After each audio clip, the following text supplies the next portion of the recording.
მე ახლა ერთი ადამიანის სახელი და გვარი მინდა გითხრათ. ასევე მე მას შევხვდი აქ აქციაზე რომ მოვდიოდი, ეს არის მეგობრებო ცრუ მოწმე პოლიციელი.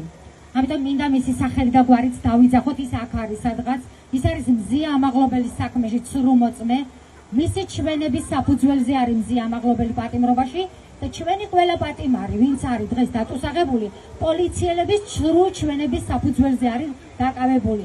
ამიტომ მე ახლა ამ ერთ კონკრეტული ადამიანის სახელსა და გვარს გეტყვით და ძალიან ვთხოვთ რომ გავიმეოროთ მისი სახელი და გვარი.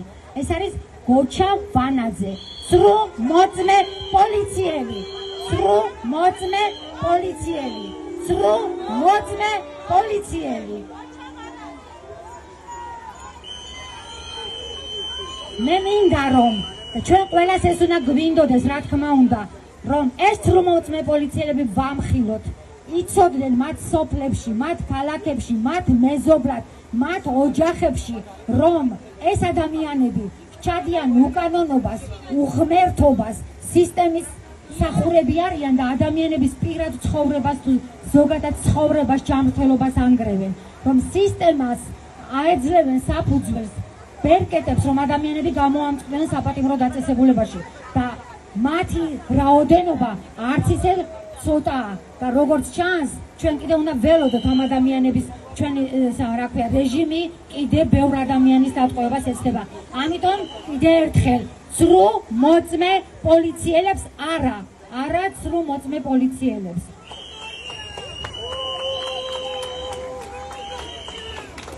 მე დიდხანს არ გავაგრძელებთ, ერთ დეტალზე მინდა გავამახვილო ყურადღება.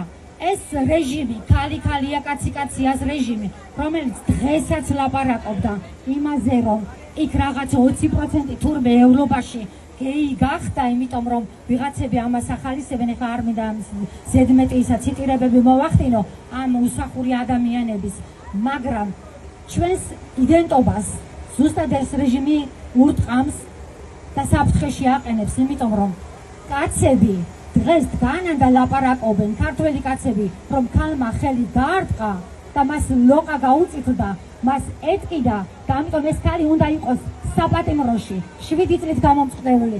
ეს არის ქართველი კაცი, ანუ კაცი-კაცია, ასეთი კაცების ეპოქაში უნდა გვაცხოვრონ. ეს არ არის არც კაცი და არც პოლიციელი. ეს არის რეჟიმის მსახური იდენტობა დაკარგული არსებები, რომლებიც მას რეჟიმს ყველაფერი წაართვა. ქართველობაც, კაცობაც, ქალობაც, ყველაფერი წაართვა. და ამას ამ ყველაფრის ზურგს ამაგრებს ქართული სასამართლო. ზიამაღლობელმა ერთ-ერთ სასამართლოს ხდომაზე თქვა, რომ არც ერთ პოლიტიკურ პარტიას, არც ერთ ხელისუფლებას შეიძლება არ მოსწონდეს მედია, დამოუკიდებელი მედია, კრიტიკული მედია, მაგრამ ეს არ არის საშიში ჟურნალისტიკისთვის. ჟურნალისტიკისთვის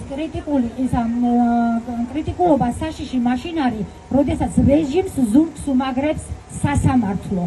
დღეს ჩვენმა სასამართლომ საშინელი გადაწყვეტილება გამოიტანა, როცა ნინო დათაშვილს იძულებითი ფსიქიატრიულში მოთავსება გადაწყვეტილება გამოუტანა. წარმოუდგენელია, თითქოს გვეჩვენება, რომ ამაზე უარეს არაფერი არ შეიძლება მოხდეს, ხო? მაგრამ აღმოჩნდება, რომ ამათი ფანტაზია არ ამოიწურა. ახლა გადაწყვიტეს, რომ ადამიანებს ძალით უნდა ათავსებდნენ ფსიქიკურ დაწესებულებებში. ადამიანებს უნდა ართმევდნენ ოჯახებთან გამომშვიდობის, მშობლებთან ბოლო გამომშვიდობების უფლებას. უნდა ართმევდნენ სიტყვისა და გამოხატვის თავისუფლებას. ეს ყველაფერი, რაზეც მე ხარ ლაპარაკობ, და სიტყვისა და გამოხატვის თავისუფლებაზე. ჩემი ხმალს მე საშუალება სამწუხაროდ აღარ მომცემს, ამიტომ დავასრულებ და მოკლე წინადადებით, რომ თუ არ გვექნება სიტყვისა და გამოხატვის თავისუფლება, ფსიქიატრიულშიც გამოგვამწყდებენ თითოეულ ჩვენგანს. მშობლის დატირების უფლებასაც არ მოგცემენ, ცრუ მოწმედაც გვაქცევენ და წითელ ლოყება ბიჭადაც გვაქცევენ, რომელიც დაგვეკარგა, თუ არ დაგვეკარგა, როგორც არის ქართულ სიმღერაში.